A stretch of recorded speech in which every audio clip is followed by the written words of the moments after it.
প্ৰিয় দৰ্শক, এই ভিডিঅ'ত মই আপোনালোকক জনাবলৈ চেষ্টা কৰিম সুপ্ৰিম কোৰ্টৰ দ্বাৰা দিয়া ৰায়দানৰ বিষয়ে। সুপ্ৰিম কোৰ্টে এছিষ্টেণ্ট প্ৰফেচাৰৰ নিযুক্তিক লৈ এটা বিশেষ গুৰুত্বপূৰ্ণ ৰায়দান দিছিল। সেই ৰায়দান বিষয়ে মই আপোনালোকক জনাবলৈ চেষ্টা কৰিম। সুপ্ৰিম কোৰ্টত এটা কেছ চলি আছিল।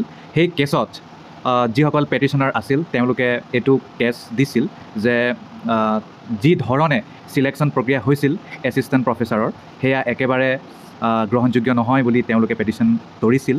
আৰু তাকেই যেতিয়া চালিজাৰি চাই সুপ্ৰিম কোৰ্টে দেখিলে যে এইটো একেবাৰে গ্ৰহণযোগ্য নহয়, তেতিয়া তেওঁলোকে এই ৰায়দান কৰিলে। গতিকে এই ৰায়দানটোনো কি তাৰ বিষয়ে মই জনাম। আপোনালোকে সকলোৱে জানে যে সকলো ৰাজ্যই ইউনিভাৰ্চিটি গ্ৰাণ্টছ কমিশ্যনৰ দ্বাৰা এছিষ্টেণ্ট প্ৰফেচাৰৰ নিযুক্তিক লৈ যি নিয়ম বনাই থৈছে, সেই নিয়মে সকলো ষ্টেটে গ্ৰহণ কৰা লগে লগে মানিব লাগিব। ঠিক আছে, এতিয়া এই কেছটো জড়িত হয় পাঞ্জাৱৰ লগত।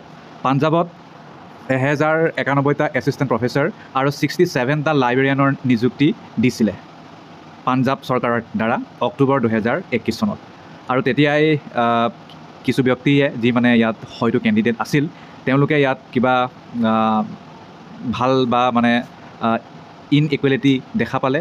সেই ইনইকুৱেলিটিক লৈয়ে তেওঁলোকে এই কেছটো ধৰিছিল। তেতিয়া তাত কোৰ্টে ক'লে যে যি ধৰণে নিযুক্তি প্ৰক্ৰিয়া হৈছিল সেইটো একেবাৰে UGCৰ লগত খাপ খোৱা নাই।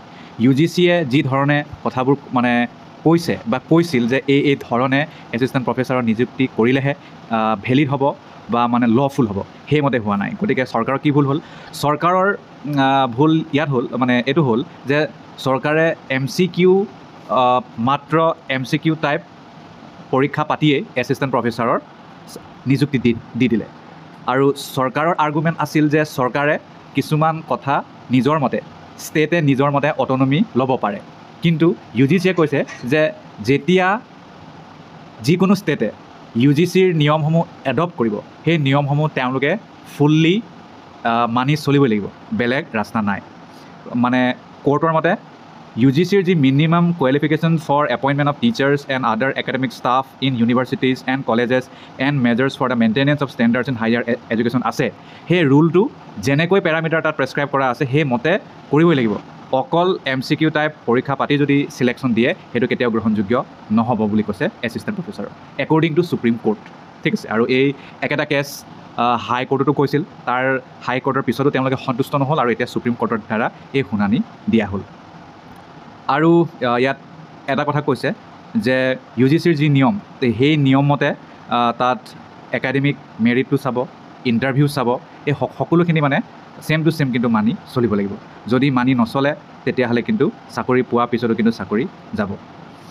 মাল্টিপল চইচ কুৱেশ্যন মানে সেইটো হ'ব পাৰে, কিন্তু অকল সেইটো হ'লে নহ'ব, মানে ছিংগল সেইটো হ'লে নহ'ব। ইণ্টাৰভিউ হ'ব লাগিব আৰু অন্যান্য UGCৰ দ্বাৰা যি নিয়ম আছে এছিষ্টেণ্ট প্ৰফেচাৰ নিযুক্তিৰ বাবে, সেইটো কিন্তু মানি চলিব লাগিব, নহ'লে সেইটো ৰাইট টু ইকুৱেলিটি ভংগ কৰা হ'ব। কথাটো সেইটো। আশা কৰোঁ আপোনালোকে গম পালে যে কেছটো কিহৰ কাৰণে সুপ্ৰিম কোৰ্টৰ দ্বাৰা এই ৰায়দান দিয়া হ'ল। ধন্যবাদ।